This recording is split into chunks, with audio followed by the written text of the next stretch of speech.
আমার এক কলিগ খুব মন পরিষ্কার হিসেবে সবাই তাকে জানে। তো তার কিন্তু সপ্তাহে একবার মদ খাওয়ার একটা নেশা ছিল, প্রবণতা ছিল। তো একটি টিম তার পেছনে লাগে, না নামাজি একটি টিম তার পেছনে লাগে। পরবর্তীতে দেখা গেল সে ধীরে ধীরে জুমার নামাজ পড়তে শুরু করলো। এখন জুমার নামাজ পড়ে তার ধারণা সে একটা উপকার পেয়েছে। 22 দিনের মাথায় তার 3টি জুমা পড়ার পরেই তার প্রমোশন হয়েছে। 22 দিনের মাথায় প্রমোশন হয়েছে। এখন সে না পারতেছে জুমার নামাজ ছাড়তে, না পারতেছে মদ খাওয়া ছাড়তে। এখন সে মদও খায়, জুমার নামাজও পড়ে। সে কোনটা ছাড়বে এখন সে বুঝ পাচ্ছে না। নেশা করাটা তো হলো নেশা, এটা না খেলে তার মাথা ঘুরায়, গরম হয়ে যায় বা কেমন কেমন লাগে, এটা সে ভালো জানে। আবার নামাজ এখন যদি সে ছেড়ে দেয় তাহলে যদি বড় বিপদ আসে। এই যে নামাজ ধরার পরে তার ধারণা চাকরিটা প্রমোশন হয়েছে, এবং নামাজ ছেড়ে দেওয়ার পরে যদি ডিমোশন তো হবে না, চাকরিটা চলে যায় অকৃতজ্ঞতা বশত। এই টেনশনে সে 3 দিনের ছুটি নিয়েছে। এখন 3 দিনের ছুটি নিয়ে অফিসের সবাই ভাবছে যে এই ছুটির এই 3 দিন সে পুরোপুরি নামাজে মগ্ন হয়ে যাবে। কিন্তু অফিসে ফেরার পর আমরা জানতে পারলাম সে আসলে গত 3 দিন শুধু মদই খেয়েছে। মদ খেয়ে অফিসে আসার পর সে হুট করে বলে বসল, সারা জীবন আওয়ামী লীগকে ভোট দিলাম, বিএনপিকে ভোট দিলাম, এবার খুব ইচ্ছা জামায়াতকে ভোট দিব। কিন্তু আমি কি জামায়াতকে ভোট দিলে হবে? এখন কেউ যারা তাকে নামাজের জন্য মোটিভেট করেছিল তারা কেউ উত্তর দিতে পারে না, কারণ জামাতের ব্যাপারে তাদের ধারণা নেই। এখন সে উত্তেজিত হয়ে বলল যে আওয়ামী লীগকে ভোট দিলাম, তারা আমার ভোট এবং ফিলিংস নিয়ে বিজনেস করেছে। বিএনপিকে ভোট দিলাম, তারা আমার আমানত রাখতে পারে নাই। তো আমি প্রশ্ন করলাম কেন? আমি পাশ থেকে শুনছিলাম, আমি তাদের আলোচনায় অংশগ্রহণ করি নাই। কেন এটা মনে হলো? সে বলল, আওয়ামী লীগ যেভাবে দেশ চালায় বিএনপি পরবর্তীতে একইভাবে দেশ চালায়। পার্থক্য কি হয়? আওয়ামী লীগ ধরেন 30 লাখ কোটি টাকা চুরি করলো, বিএনপি তার অর্ধেক করে। আওয়ামী লীগ 50টি বাড়ি দখল করলো, বিএনপি 25টা দখল করে। আওয়ামী লীগ 40,000 খুন করে, বিএনপি আনুমানিক 20-22 হাজার খুন করে। কিন্তু তাদের পথ পরিক্রমা লক্ষণ একই। আমি বললাম তাহলে বিএনপি তো একটু ভালো। কয় ভাই, এদের শক্তি আর যোগ্যতা না থাকার কারণে একটু কম করে, যদি হ্যাডম থাকতো তাহলে আওয়ামী লীগের চাইতে বেশি করত। তখন আমি তার ব্যাপারটা বুঝতে পারলাম। মদ খাওয়া অবস্থায় তার শার্পনেস কিছুটা বেড়েছে। এখন তার সেই প্রশ্ন যে আমি যদি জামায়াতকে ভোট দেই তাহলে আমার ভোট কাউন্ট হবে কিনা।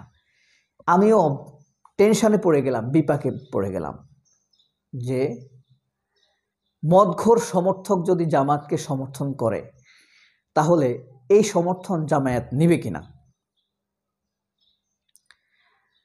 শেষ পর্যন্ত দ্বারস্থ হলাম জামায়াত করতে পারে এমন এক লোকের।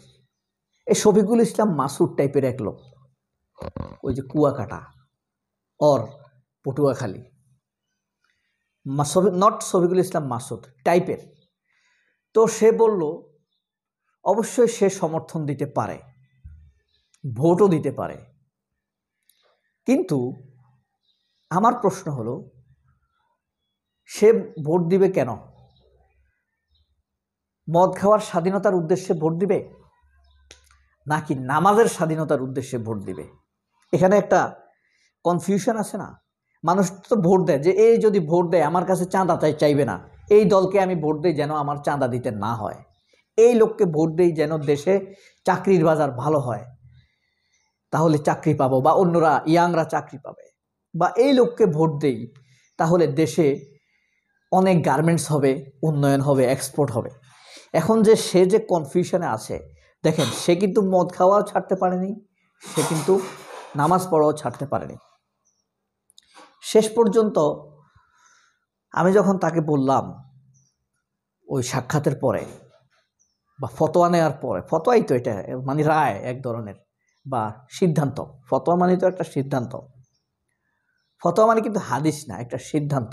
কয়েকটা হাদিস, ধরেন একটি বিষয়ে নির্দিষ্ট হাদিস খুঁজে পাচ্ছে না আলেম ওলামারা, তো ওই বিষয়ে অনেকগুলো হাদিস ঘাটাঘাটি করে একটা সিদ্ধান্ত দেয়, সেটাকেই বলে ফতোয়া। ভুল বুঝবেন না কিন্তু, ফতোয়া অনেক সময় গুরুত্বপূর্ণ। যেমন 7 ভাগে কোরবান দেওয়া যাবে, এটা কিন্তু হাদিস না, এটা ফতোয়া। হুজুররা বলেছেন, হ্যাঁ এদেশের মানুষের অর্থনৈতিক অবস্থা অত শক্তিশালী নয়, মানুষ কোরবানে জানে না, আগ্রহী না। এখন তাদেরকে আগ্রহী করার জন্য ধীরে ধীরে যারা যাতে কোরবান দেয়, এই জন্য একটা গরু দিয়ে 7 জনে দেওয়া শুরু করেন। এটা কিন্তু একটা ফতোয়া। এক সময় আসবে কোনো এক বড় আলেম বলবে না, এখন 7 জনে দেওয়া যাবে না, সেটাও অপরাধ না। কারণ তখন তিনি সেই সময়ের পরিস্থিতি বিশ্লেষণ করবেন যে তখন দেশের মানুষের অর্থনৈতিক সামর্থ্য বেড়েছে, ক্রয় ক্ষমতা বেড়েছে, এখন একজনে একটা পশুই দিতে হবে। এটাই হলো ফতোয়া। সময়ের আলোকে উপযুক্ত সিদ্ধান্ত দেওয়াটাই হলো ফতোয়া। যাই হোক, ভিন্ন মত থাকতে পারে, এটাই বাস্তবতা। তো তারপরে সে চিন্তা করলো সে জামাতকে, কিন্তু আমি যেই জামায়াত টাইপের লোককে জিজ্ঞেস করলাম, এই পরিস্থিতিতে একজন অর্ধমদখোর অর্ধ নামাজি লোক জামাতকে ভোট দিতে চায়, জামাত কি তার সমর্থন নেবে কিনা? সে আকুপাকু হয়ে বলেছে যে সমস্যা কি, সন্তোষ শর্মা যদি আমাদেরকে মঞ্চে এসে সন্তুষ্ট করতে পারে, তাহলে একজন মদখোর যদি আমাদেরকে সমর্থন দেয়, সেই সমর্থন আমরা নেব না কেন? তার চৌকস চমৎকার উত্তর পেয়ে আমি ফিরে আসলাম, তাকে জিজ্ঞেস করলাম, তাকে বলে দিলাম যে আপনি জামায়াতকে ভোট দিতে পারবেন। সে এটা নিয়ে খুব উত্তেজিত হলো, আনন্দিত হলো। কিন্তু অফিস ছুটির সময় সে যখন অফিস থেকে বেরোচ্ছে, তখন নতুন জয়েন দেওয়া আরেকজন কলিগ এসে বলল, ভাই আপনি যে জামাতকে ভোট দিবেন, জামাত তো আপনাকে শুধু নামাজ পড়তে দিবে, মদ তো খাইতে দিবে না, তখন আপনি কি করবেন? পরের দিন আমরা দেখলাম সে আর অফিসে আসেনি। আমরা ফোন দিলাম, কি খবর? সে বলল, ভাই খুব টেনশনে পড়ে গেছি, এখন জামাতকে ভোট দিলে জামাত তো মদ খাওয়া বন্ধ করে দিবে, আমাকে শুধু নামাজ নিয়ে থাকতে হবে, কিন্তু আমি তো নামাজে পুরো অভ্যস্ত হতে পারিনি, আবার মদও ছাড়তে পারিনি। এখন আমার ভোটের সিদ্ধান্ত কি আমি পুনরায় নেব, নাকি সন্তোষ শর্মার মতো হয়ে তাদের সাথে মঞ্চে ওঠার চেষ্টা করব, যারা আমার সকল অতীত কর্মকাণ্ডের বৈধতা দিয়ে দিবে? গল্পটি ভুল না বোঝার জন্য সবাইকে অনুরোধ করছি। সবাই অনেক ভালো থাকবেন। আল্লাহ হাফেজ। আসসালামু আলাইকুম।